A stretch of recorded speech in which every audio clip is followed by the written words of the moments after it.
অবিলম্বে আপনারা তাকে মুক্ত করুন, না হয় এই দাবিগুলোর থেকে সারা ভয়াবহ আমরা তুলে ধরবো।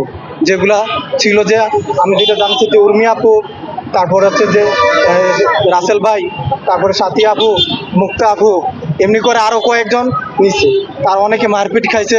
আজকে সকাল থেকে আমরা একটা নিয়েছিলাম অনাহারে, আমি নিজে এখন পর্যন্ত কিছু না খাই নাই, না খাওয়ার মাঝেও এখন আসছি।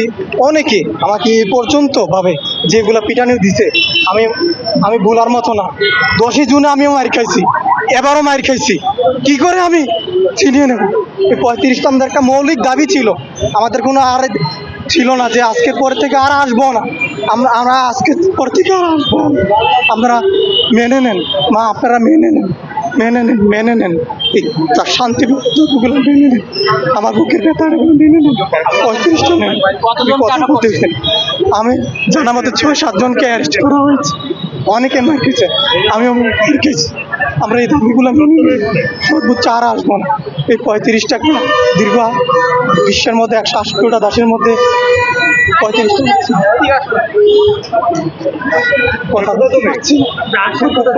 আমি বাউনবাড়ি থেকে আসছি, আমার লগে অনেক সহপাঠী ছিল, জানি না ওরা কোথায় আছে, কি অবস্থায় আছে।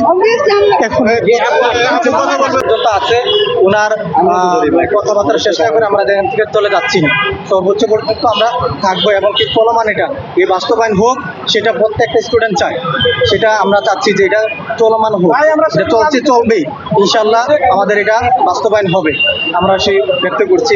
আমরা সে দোয়া প্রার্থী। আপনারা 2 বছর নষ্ট হয়েছে, নবম দশম গ্রেডের কোনো পোস্ট আসে নাই, 300টা পোস্ট আসে নাই, সব ব্যাংক আর বিসিএস এ তো এবারে মাত্র 10,000 নিয়েছে, যেখানে 3 লাখ পরীক্ষা দিয়ে মাত্র 10,000 টিকেছে। আমাদেরকে আর কি জাস্ট সরকারি চাকরি থেকে বিরত রাখার জন্য যা যা করা যায়, আমরা তো সরকারের পক্ষে, কিন্তু আমাদেরকে তো সেই কোনো প্রিভিলেজ দেওয়া হচ্ছে না। 2 বছর নষ্ট হয়েছে, কিন্তু তাও স্টিল আমাদেরকে এখন 35 করাটা খুবই দরকার, কারণ আমাদের কি গড়ায়ু বেড়েছে, গড়ায়ু বাড়ার কারণে কিন্তু 35 করা দরকার, কিন্তু সেটা এখনো করা হয়নি। এটা আসলে আমাদের প্রাণের দাবি।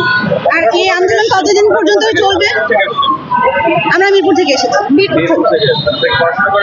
না, আমাদের পড়াশোনা শেষ, এখন সরকারি চাকরির জন্য পরীক্ষা দিতেছি, বিসিএস দিতেছি। কোন ঘটনা কি হয়েছে এখন আপনাদের সঙ্গে? আমাদের এখানে ছত্রভঙ্গ করা হয়েছে, কিছু মেয়েদেরকে পর্যন্ত ধরে নিয়ে যাওয়া হয়েছে।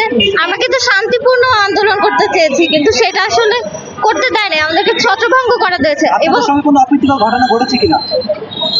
অপ্রীতিকর ঘটনা হচ্ছে যে এখানে মহিলা পুলিশ আসার আগে আমাদেরকে এখানে মেয়েদেরকে নিয়ে গেছে।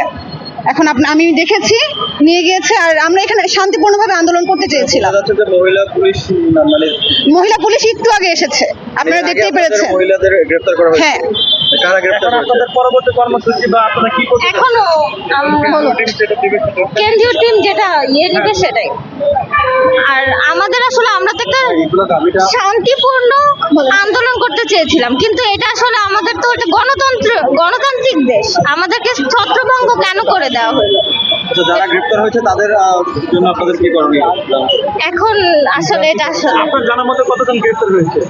আমি তো নিজে দেখেছি 4-5 জন গিয়েছে, এবং এখানে মহিলা 3 জন মেয়ে ছিল, আর ছেলেদের খবর আমরা এখনো জানি না, বলতে পারছি না এক্স্যাক্টলি কয়জন। আনোয়ার ভাই আর হচ্ছে রাসেল ভাই নিচে, এটা 35টা একটা দাবি ছিল যে আমাদের মৌলিক অধিকার, এটা চলমান, এটা চলবে।